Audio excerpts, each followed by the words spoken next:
Hey everyone, we are back with week 12. I think I said last week it was week 10, but I was on vacay, so don't mind me on that one. But we are back with week 12 of our weekly market update. So we'll be kind of just touching on again the interest rates and what the future kind of holds for us and where we're at right now, and we'll just kind of go over a little bit of the numbers of our downtown core, Don Mills, Leaside, and the Durham area. So we'll keep this one pretty short and sweet, as we'll have the TREB monthly numbers for next week. They should be coming out this week sometime, just to kind of give you an idea of a month to month, but we're kind of a little bit already aware of that with the weekly updates that we've been giving, that you guys can check in the past too if you'd like. So let's just get to what we are continuing to hear and what we may see in the coming weeks and months ahead. With again, with the interest rate hikes that has happened this year, it's really showcased how it affects the buyers and sellers now, right? And it just continues for just homeowners at the end of the day, how much money they've incurred if they're on a variable mortgage. I know myself, we've incurred a lot more compared to what we were paying during the pandemic, right? So there's a lot of other people out there, and there are people that have their homes for sale at the moment because of that reason. So it will be interesting to see how many more people, as they come to renew their mortgage, can or cannot afford it, right? So we may see an uptick in listings just because people can't afford it, and even more so, especially if Bank of Canada does raise the rates in the end of this month. And that will just cause even more influx of new listings and just a little bit less of buyers, just because they are just continuing being pushed out of being able to afford it, right? Because we are seeing some more listings come up week over week. This week is actually interesting.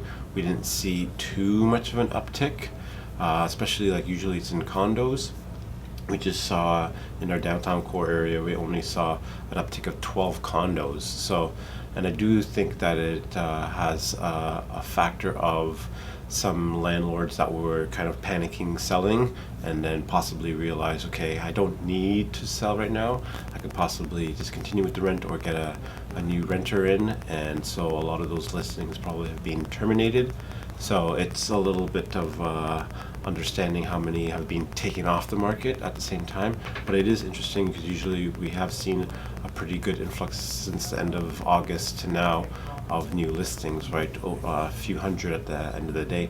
But we are seeing the months of inventory starting to kind of flatten out just a little bit.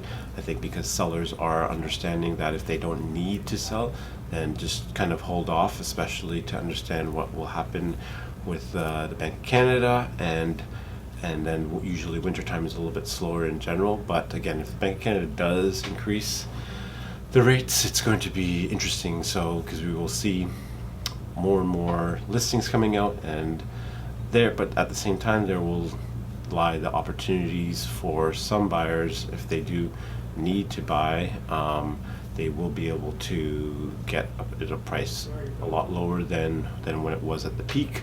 Obviously rates will be higher, so it is just really understanding what you can afford. And if you do need to sell, you do need to understand, okay, what am I selling for and what can I purchase? So as I've heard from some close realtors, you really just want to understand what is your worst case scenario. So if you're selling, in the peak it was 1 million, maybe your worst case scenario now is 700, so that is understanding of what you're possibly going to sell for, hopefully not that low, but then what you will buy for is understanding that and what you'll be able to afford. So if you do actually sell a little bit higher than that, and you've purchased something, then at least you're going to have maybe a little bit of extra cash just to kind of put to the side there, which is what I think a lot of people need to try and do is just try and put as much cash aside, and put even more of a down payment if you do need to buy, so that your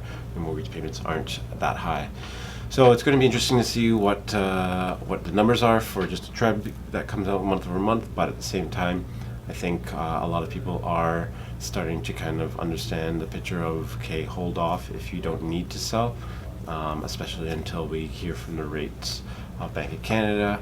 So, and then we'll just keep an eye on that, and we'll continue to see, I think, a little bit of an uptick. But at the same time, we are seeing a decent amount of sales, which is good in the sense that things are still moving, especially if there's not as many more listings coming up week over week.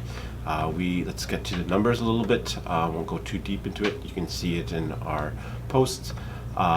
We did see an uptick in sales for the downtown core in freehold and in condos, not by much, but it was already a decent number already. So there's a good uptick there, and an uptick in just a pretty level for sales in the Don Mills area. And we actually saw active listings go down in the Leaside area, and we did see sales go up for freeholds by a little bit and down for condos. So months of inventory for the Leaside area has actually gone down just a little bit. But so that's interesting to see. We'll see if that happens in the months and the weeks to come. In the Durham area, we did actually see less active listings as well, and we saw more sales in the freehold by almost 25 actually, but there are a lot of active listings out there. So we did see months of inventory go down for freeholds, but months of inventory went up for condos in the Durham area. Months of inventory went down in the Durham area, but sales went down as well. So those are some interesting numbers to kind of take away. And again, we can go more in depth on different areas specifically if you need. So please don't hesitate to reach out. But these are just interesting numbers to kind of understand and to take a peek at, and to just kind of gauge where the market is going. There are still a lot of listings overall compared to our peak, obviously. So we should probably see continuing uptick in listings as more and more people just may be, just getting a little bit too tight, especially if they're doing their mortgage.